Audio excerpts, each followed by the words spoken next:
Hello adventurers, and welcome to ROX Global's first anniversary special edition, face-to-face with the developers. I'm today's host and my name is Maxime. And today we are pleased to welcome the producer of ROX Global and the lead game designer. Welcome to you both. Hello everyone, I'm the producer of ROX Global, ICE. It is really great to see you all here on this special anniversary. Over the past year, we've been on so many adventures together, and your passion and support have truly meant a lot to us. On behalf of the whole team, thank you for being part of this journey. In today's Developer Face-to-Face, we'll be sharing more direct and honest answers to the topics you care about most. Hello, I'm the lead planner of ROX Global, Seth. It is a pleasure to meet you all in this anniversary video, and I'd like to sincerely thank you for your continued love and support for ROX Global. Today, I also hope to take this opportunity to have a more direct conversation with all of you. During this year, we've shared many unforgettable moments with all of you. To help everyone have a more relaxing and enjoyable adventure, we'll now address some of the questions you've been asking. Without further ado, let's get started. First, let's talk about an event everyone is very familiar with, the Abyssal Arcade. Many adventurers have reported that this gameplay feels quite intense and can be frustrating. So, will there be any changes to the gameplay design in the future? Yeah, about Abyssal Arcade, we've indeed seen a lot of feedback. Overall, the main points raised by players are quite consistent. First, the overall pacing of the gameplay feels a bit too long. Second, the experience can feel somewhat unstable. And third, the perceived rewards feel a bit insufficient. So internally, we are already discussing a relatively major round of adjustments for this content. To start with the direction, we are planning a structural adjustment to Abyssal Arcade, shifting it back from a PvP VA mode to a pure PvE experience. In other words, we will first remove the PvP element, so the overall experience returns to a more focused core loop of farming monsters and defeating bosses. This is to reduce external interference and allow players to concentrate more on the gameplay itself. Second, we'll be adjusting the reward system. Previously, mysterious cargo could only be obtained in the Abyssal Arcade mode. Going forward, it will drop in both Abyssal Arcade and Nether Arcade. We're also expanding the ways adventurers can obtain it. For example, allowing it to drop from activities like monster hunting, mining, and boss fights. At the same time, the personal weekly cap will be shared across these activities, making the overall progression feel smoother. Third, we are introducing a pressure relief design. We've added mining points into the map, so adventurers won't have to stay in constant high-intensity combat. Instead, they can also obtain stable rewards through more relaxed activities like mining, which helps reduce the overall pressure of the mode. Fourth, we are optimizing the boss drop and distribution system. We will adjust the original loot distribution method. The participation pool will be expanded. For example, multiple top-ranking teams will be eligible for rewards. We are also shifting to a more randomized drop system to reduce situations where rewards are dominated by only a few teams. Finally, we are simplifying the point system. For personal points, we will streamline the rules so that only boss damage ranking will be counted, and other sources will be removed to make the system clearer. For guild points, it will be based on the total contribution of all members, and rewards will be distributed through guild ranking into the guild storage. Alright, thank you for your answer. Next, let's talk about rewards. For the moment, KVM rewards are not really in phase with the server progress, so players don't feel motivated in participating in the KVA. Will there be any further optimizations? First of all, thank you to all the adventurers for the feedback. This is actually something we've been paying very close attention to, the issue many players mentioned where rewards don't keep up with progression, which can leave people feeling like all that effort didn't really pay off. That kind of experience is something we completely understand. Because of that, we're approaching this in 2 steps. Step 1, short-term adjustment.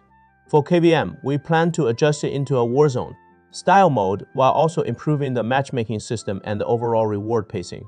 The goal is pretty straightforward, to lower the participation barrier and make the sense of reward feel more immediate, so players don't walk away feeling like all their effort was wasted. Step 2, core gameplay upgrade. We're currently preparing a brand new PvP system called Infinite Duel. The idea behind it is to make the PvP experience richer and more sustainable over time. there are a few key features here. First, in terms of gameplay, the mode will rotate randomly between 4 different modes: Capture the Flag Resource Battle, Last Stand, and Pouring Rush. So instead of being purely about raw stats, the focus will shift more towards strategy and teamwork. Also, before entering matchmaking, adventurers will also be able to ban the modes they don't want to play, giving everyone more choice in how they participate.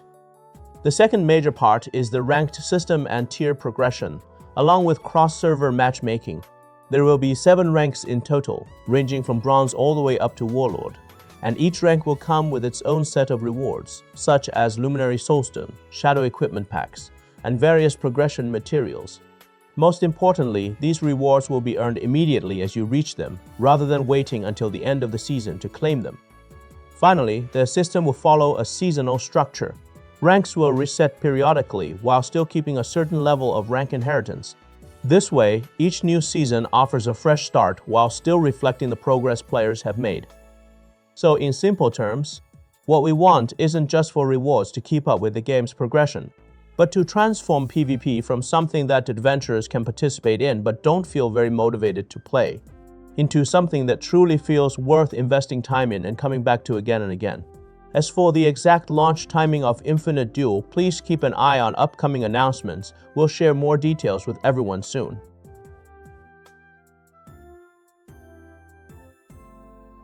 Thank you for your answer. It makes us even more excited to see the upcoming changes.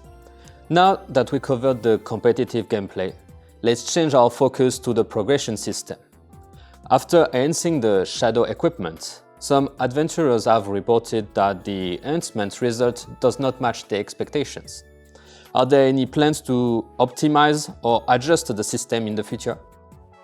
Regarding Shadow equipment enhancement, we do have a fairly clear optimization plan for the system.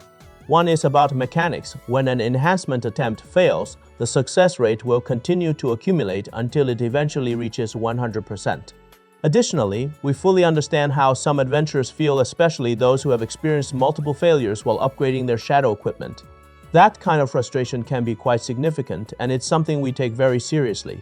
Because of that, for adventurers who have already made significant investments or experienced losses in the past, we are also preparing compensation plans.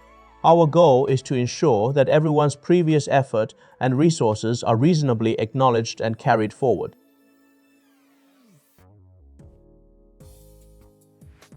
I'm really looking forward to the future improvements.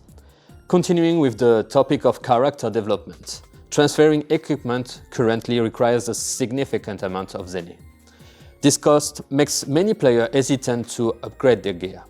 Are there any plans to reduce the cost or adjust this mechanism?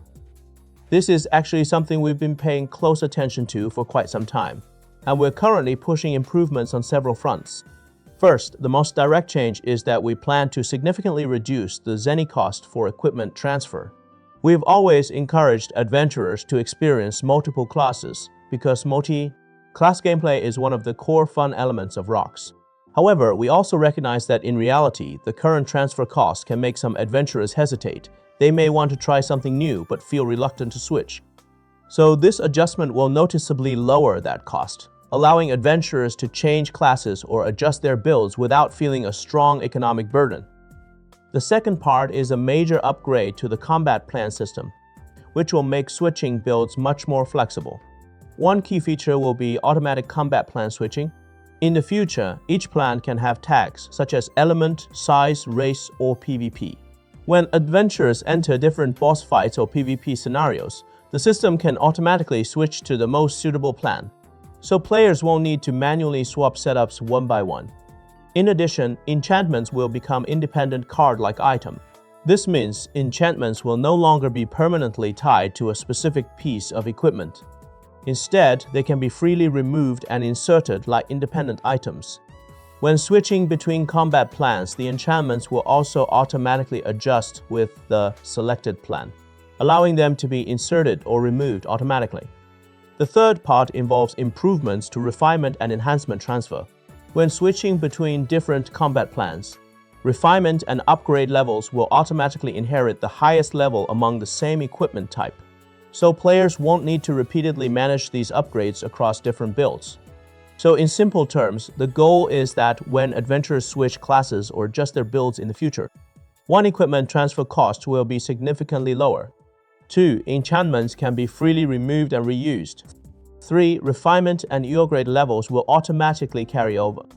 We hope this will transform the multi-class experience from something that requires very careful calculation into something that truly feels smooth and seamless, rather than making adventurers worry about the cost every time they switch.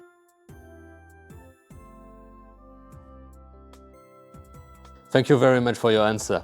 Now that we covered GE, let's move on to the issue of class balance, which surely interests a lot of players. In the current balance adjustments, what areas are we focusing on? What is the overall optimization for the future?